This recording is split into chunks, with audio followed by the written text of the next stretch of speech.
Resumen de la Biblia del libro Job, parte número 3. Diálogos en medio del dolor, Job y sus amigos, capítulo 4 al 14. Introducción. Después del desgarrador lamento de Job en el capítulo 3, en el que expresa su deseo de no haber nacido, se abre una nueva sección crucial en el libro. El inicio del primero de varios ciclos de diálogos entre Job y sus tres amigos, Elifaz, Bildad y Zofar. Estos amigos, que al principio guardaron silencio en señal de empatía, ahora comienzan a hablar, cada uno desde su propia perspectiva teológica y filosófica. Estos discursos poéticos y cargados de simbolismo nos introducen en un enfrentamiento entre la sabiduría tradicional y la cruda experiencia del sufrimiento humano. Elifaz representa una visión mística basada en la experiencia personal y la revelación. Bildad apela a la tradición de los antiguos, y Zofar se apoya en la idea de una justicia divina inapelable.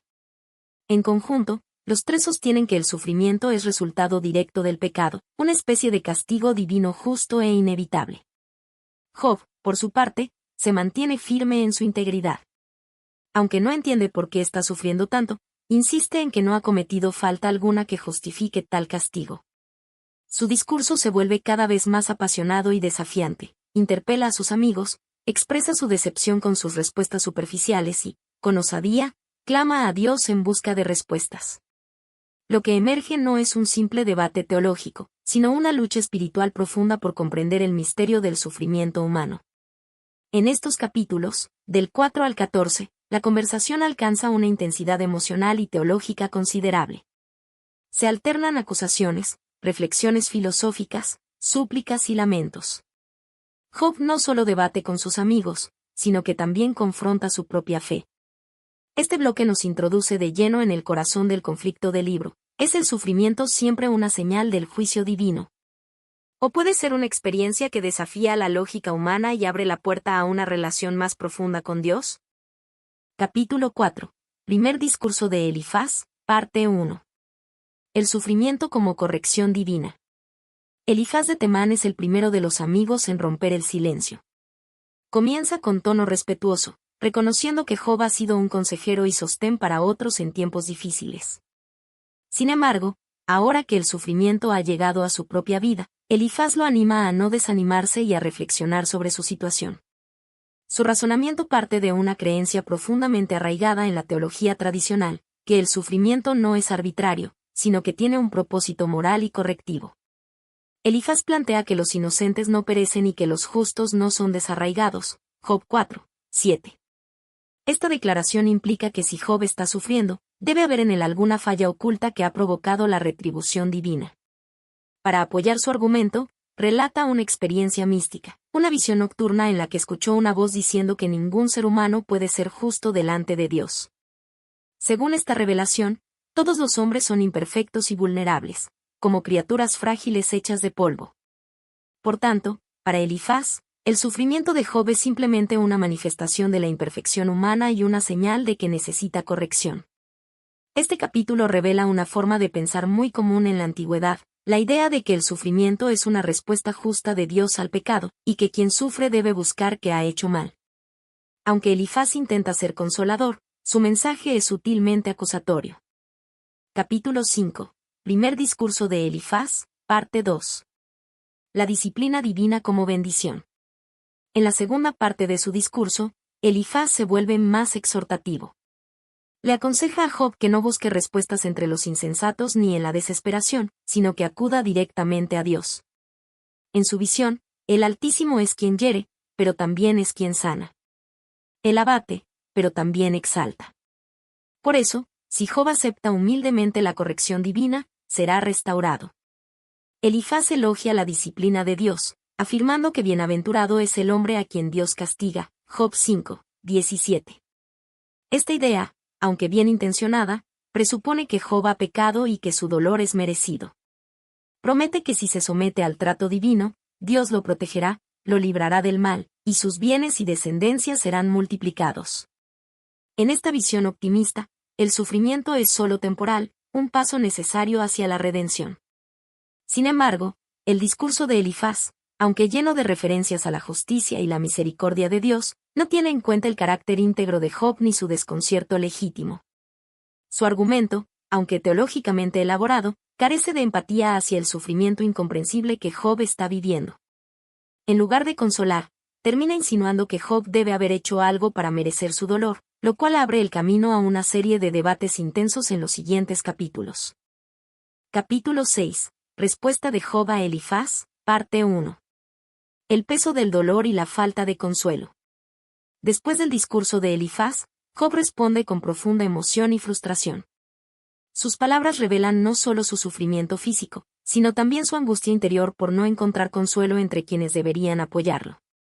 Comienza comparando su dolor con una balanza. Si pudieran pesar su aflicción, verían que es más pesada que la arena del mar. Job 6, 2 y 3. Está abrumado por el dolor, tanto que no puede medir sus palabras, no habla desde la lógica, sino desde el desbordamiento de un alma herida.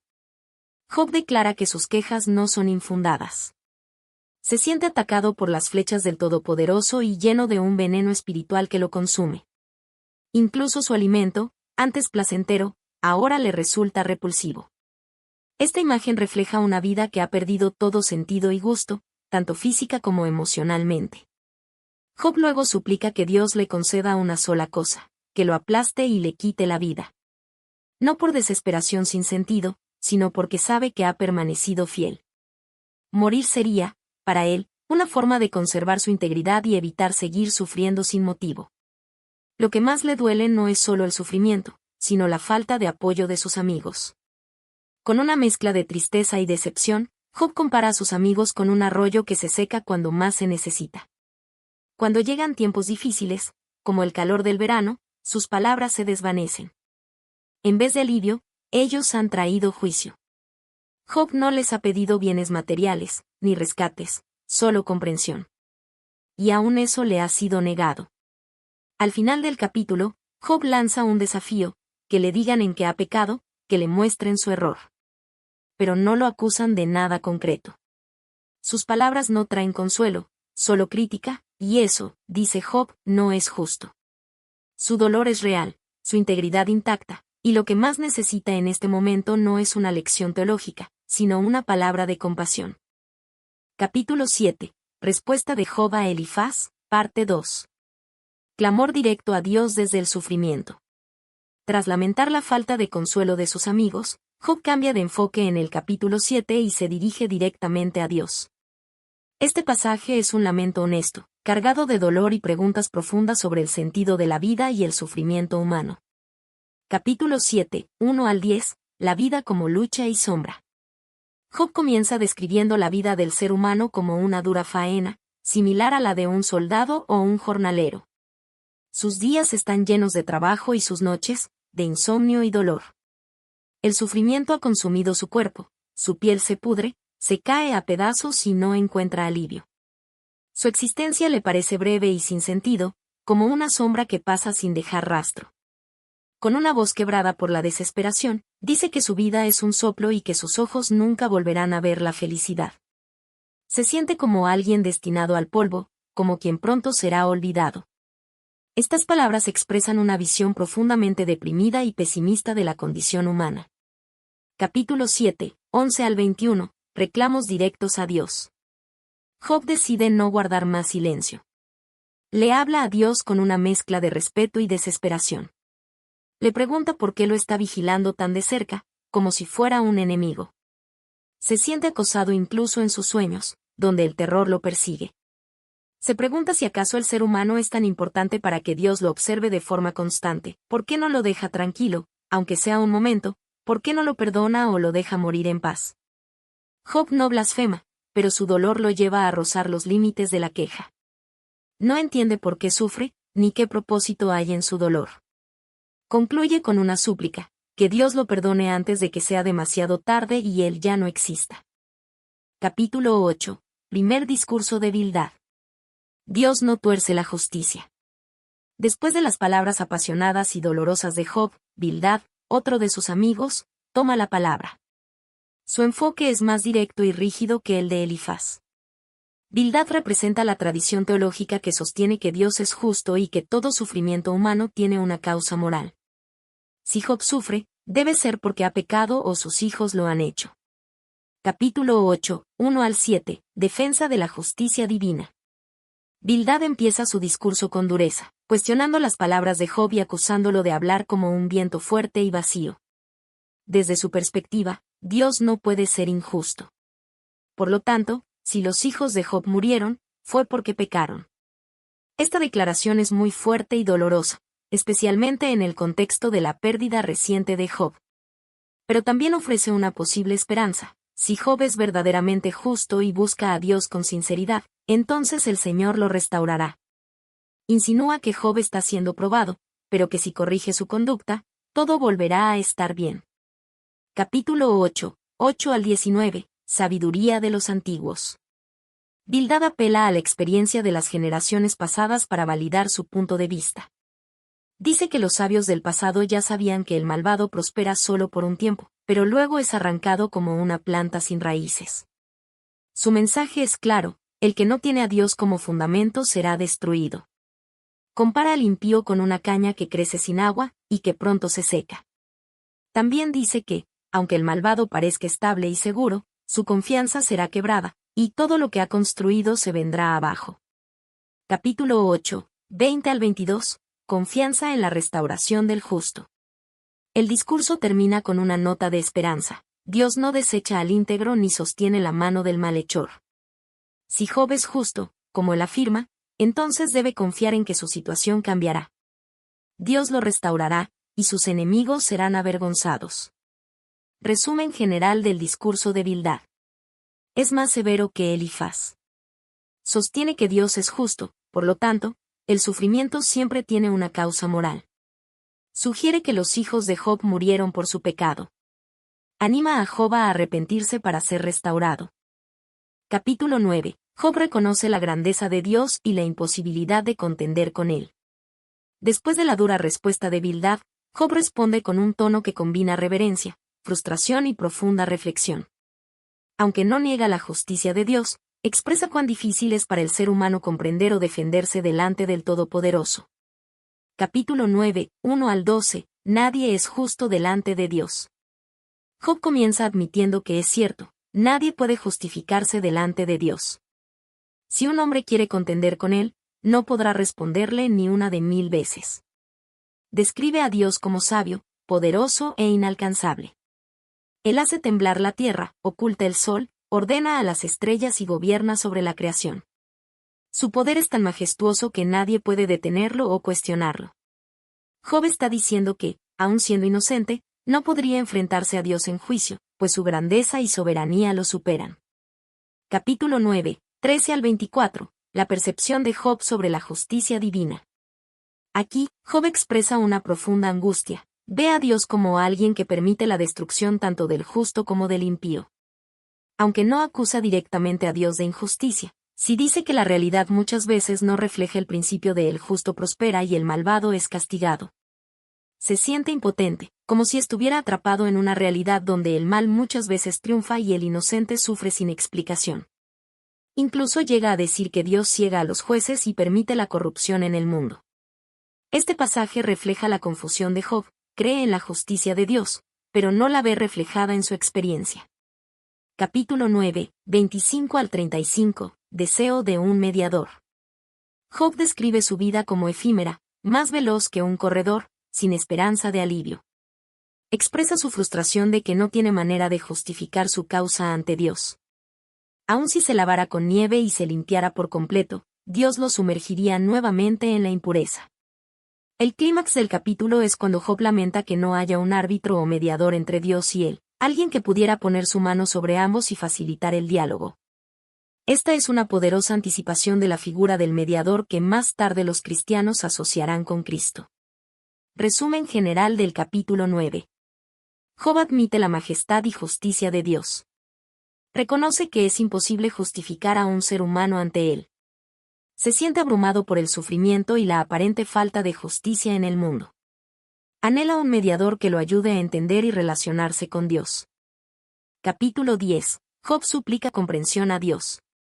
Este capítulo es una continuación directa del discurso de Job iniciado en el capítulo 9. Aquí, Job cambia el enfoque de su razonamiento general sobre la justicia divina a una súplica personal dirigida directamente a Dios. Su tono es más íntimo, emocional y vulnerable. Ya no discute sobre principios, sino que abre su corazón en un lamento sincero. Capítulo 10, 1 al 7. ¿Por qué me condenas, Dios, si sabes que soy inocente? Job comienza confesando que está harto de su vida y se atreve a hablar con franqueza ante Dios. Le pide a Dios que le explique por qué lo está afligiendo. Se pregunta, ¿te complace oprimirme? ¿Es justo condenar al que tú mismo formaste? No entiende por qué, si Dios lo conoce por completo, aún lo trata como enemigo. La tensión es clara, Job sabe que Dios ve todo, incluso su inocencia, y aún así sufre como si fuera culpable. Capítulo 10, 8 al 17. Recuerdo del amor de Dios y contraste con su sufrimiento actual. Job recuerda que fue Dios mismo quien lo formó con delicadeza, como el alfarero con el barro, y le dio vida. Por eso le duele tanto sentirse ahora abandonado.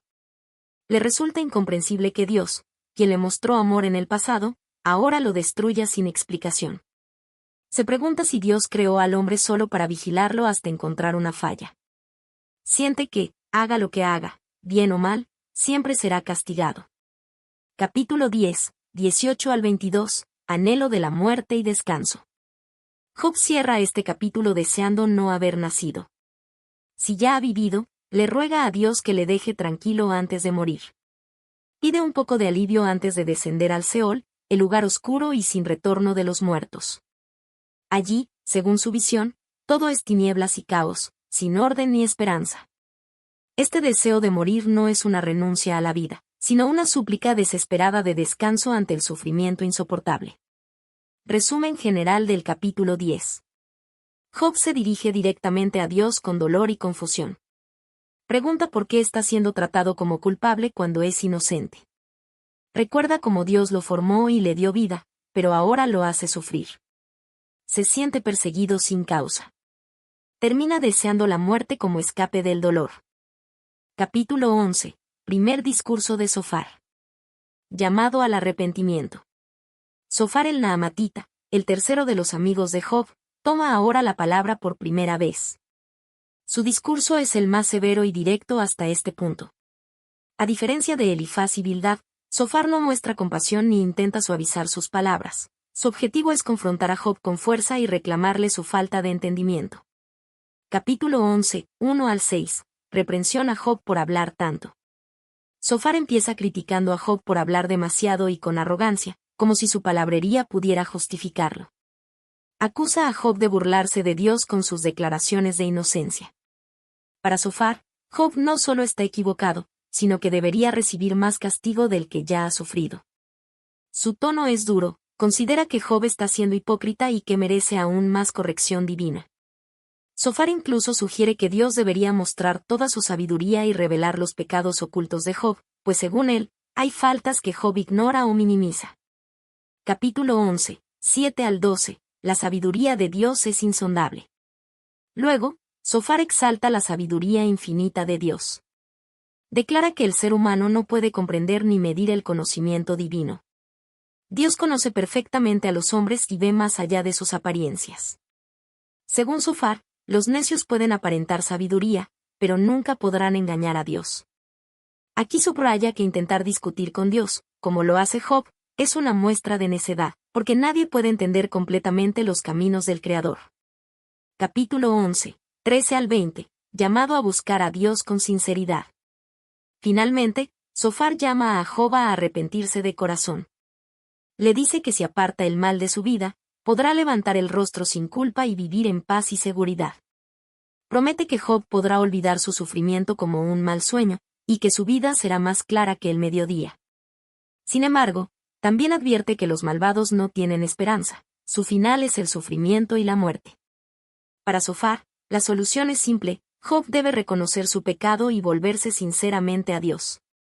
Resumen general del capítulo 11. Zofar reprende a Job por sus palabras y lo acusa de hablar con arrogancia. Afirma que la sabiduría de Dios es infinita y que el hombre no puede comprenderla. Llama a Job al arrepentimiento, prometiéndole restauración si se vuelve sinceramente a Dios. Amenaza con la destrucción a los malvados que no se arrepienten. Capítulo 12. Respuesta de Job a Zofar. Parte 1. Ironía y defensa de su sabiduría. Tras las duras palabras de Zofar, Job responde con una mezcla de ironía, desilusión y firmeza. En este capítulo, Job no solo se defiende, sino que también pone en tela de juicio la sabiduría de sus amigos y presenta una profunda reflexión sobre el poder de Dios y la injusticia en el mundo. Capítulo 12, 1 al 6. Ironía hacia la sabiduría de sus amigos. Job comienza con una clara dosis de sarcasmo.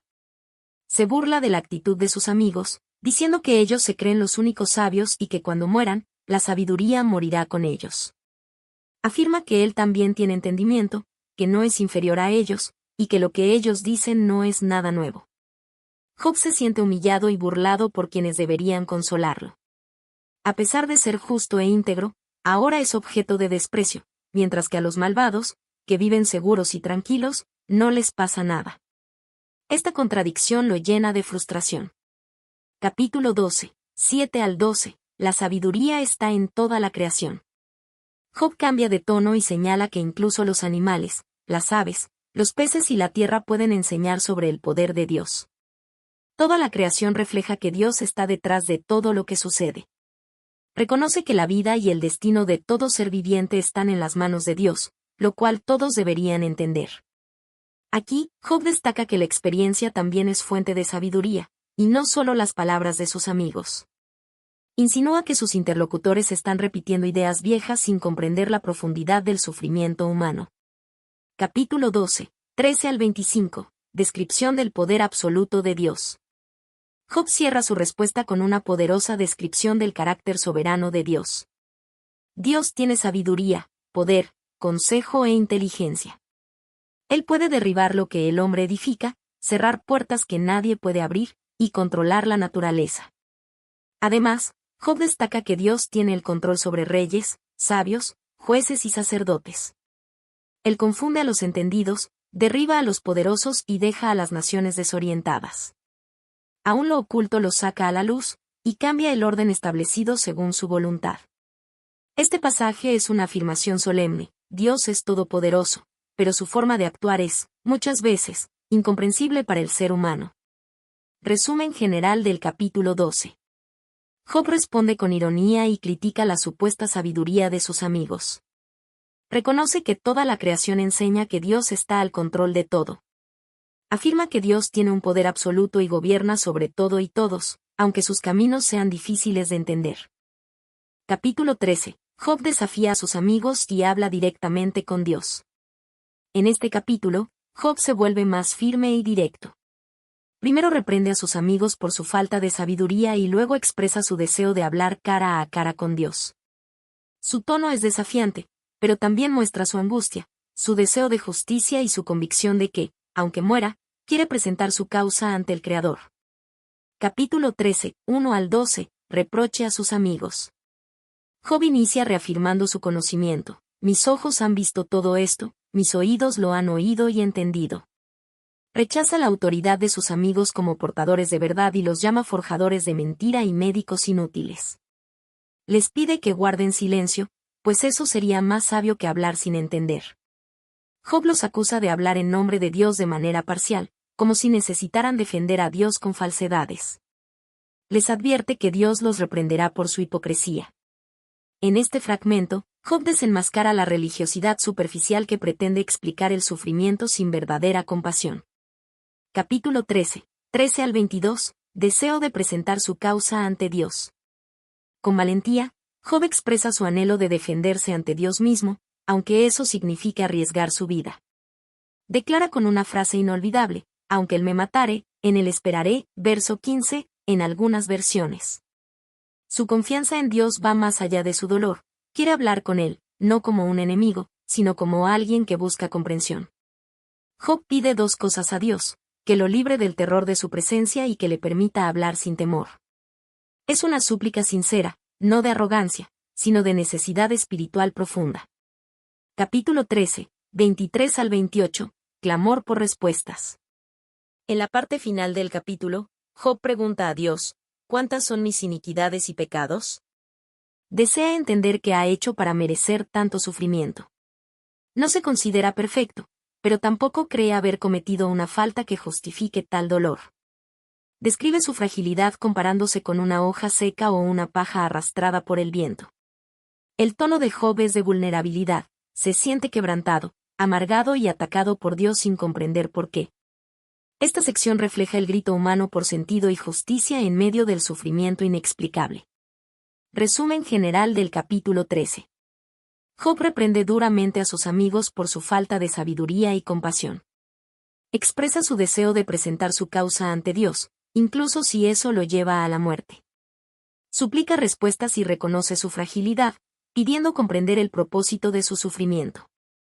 Capítulo 14. Reflexión sobre la brevedad de la vida y la esperanza más allá de la muerte.